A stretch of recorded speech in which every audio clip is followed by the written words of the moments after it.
Hey, this is Pranav here, uh, marketer, podcaster, blogger, but mostly a teacher. I want to talk about audience research today, and I presume that this will be a very short video, not a very big one. I don't have a great structure to it. I just want to document or just share with you what I learned by doing audience research for a client of mine. So there is I think I'm going to talk about one mistake that I made, and then I'm going to talk about a few questions that I asked. Okay, so what is audience research? In simple terms, it's just getting to know your audience, just getting to know what problems they are facing, not just on the external level, but also on the inside. What are their emotional problems, fears, dreams, aspirations? If you want to figure that out, you need to observe them. You need to talk to them. You need to figure out what they are feeling, and hence audience research becomes an integral part of many of the marketing activities. For me personally, I wanted to do audience research because I am writing copy for one of my clients.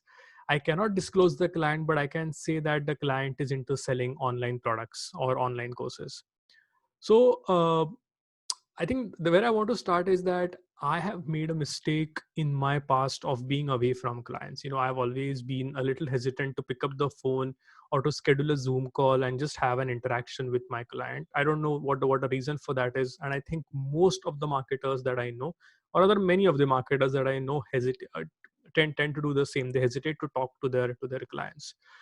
This is something that I'm consciously trying to change about myself, because marketing or copywriting is an act of changing people. It's an act of helping them become the better version of themselves, and putting uh, help pushing them towards an action. So I cannot do that unless and until I know them. And every time, your arrogance and ego gets in in between you and success. And this is one of those scenarios, because you cannot presume that you know your target market, because in a lot of cases you actually don't know the target market. And so when I say research, I'm not talking about extensive 100 150 so sample size of 100 or 150. No, I'm just talking about, let's say, 7 or 10 or 15 short interviews that you can have with your customers. So that's point number one. Point number two is that if you plan to have these interactions, or if you plan to do audience research, do not, or try to avoid doing it on the phone. This is what happened to me. Now, I was doing it for a local audience, so I had to pick up the phone and I had to call them. But if I had to do it again for a different audience, I would rather schedule a Zoom call. I don't want to schedule, or I don't want to just give them a call on the phone, because when you're trying to do audience research, you need to get deeper into their minds. You need to get deeper into their fears. Like, what are they actually feeling? And for that, you need a good rapport. You need to have a good sort of a relationship with them. You need to have a good rapport with them. What happens over the phone is that you just pick up the phone and you start talking. And especially if you talk fast like me, the whole discussion becomes like very hurried. It becomes a little too transactional. It doesn't have that depth or calmness associated with it. But that changes in a Zoom call, because if you schedule a 30-minute call, you can just, let's just allot 5 minutes for rapport development. You just ask them how they are doing and what do they do. Of course, you don't want to get too chit chatty. You want to keep it professional, but you can obviously start with a rapport. And so that's one thing to avoid. Avoid phone calls, because then the duration becomes small, it becomes casual, and it becomes like a transaction. No, just sit in a quiet place on a chair like this, and turn on your camera and have a face-to-face interaction. Having a camera also helps. Lastly, I just want to share the questions that I asked to my audience while I was doing this research. So I am going to share my screen now, and I'll just take you through the questions very, very quickly. So the first question is, how did you find out about this course? So just a bit of a background. This audience research that I was doing it for these are the questions that were asked for people who had already purchased the course, who were already paying customers. So they had bought the course, and I was trying to figure out what was happening in their, what was happening in their life, or what actually pushed them to buy this course. The first question is, how did you find out about this course?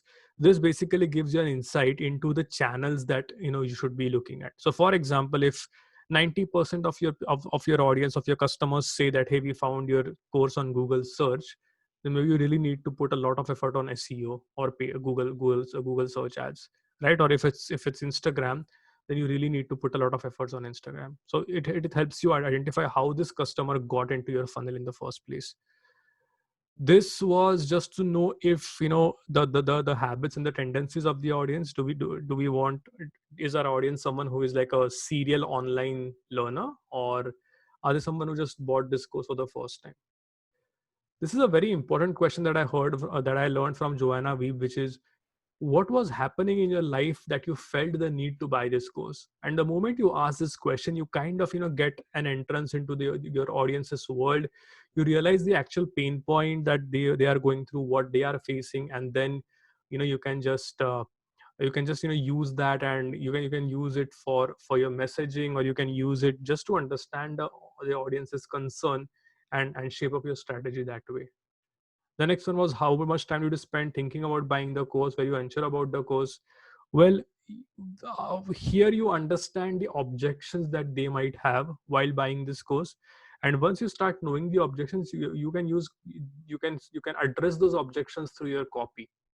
So for example, if someone says that, hey, I just felt that this course is too expensive, then that becomes an objection, and then you address it. Or if someone says that, hey, this course just seems a little too small or a little too long, you just take that as you address that objection right away. Okay, then the next question that I asked, again, guys, remember that these are the exact questions that I asked to my clients. Why was it so important for you to take this course? This again gives you an insight into the subject matter expert that the course, or the subject that the course is teaching, and you understand why it was actually important for this guy to, or this girl to take the course. And then of course, what did you like about the course and not like about the course, just for further making the course better. So that's all I have for today. Just to summarize, pick up the phone or don't pick up the phone, schedule a Zoom call and talk to your customers or your prospects. There's a lot of gold mine. The job of a copywriter or a marketer does not really start with himself. It starts with the audience, and you can actually get a lot of ready-made content or copy from your audience if you just listen to them. And so that's number one. Number two is avoid phone calls, prefer Zoom calls. And number three is the questions that I just showed you. So I hope this helps, and let me know how it works out for you. Thanks.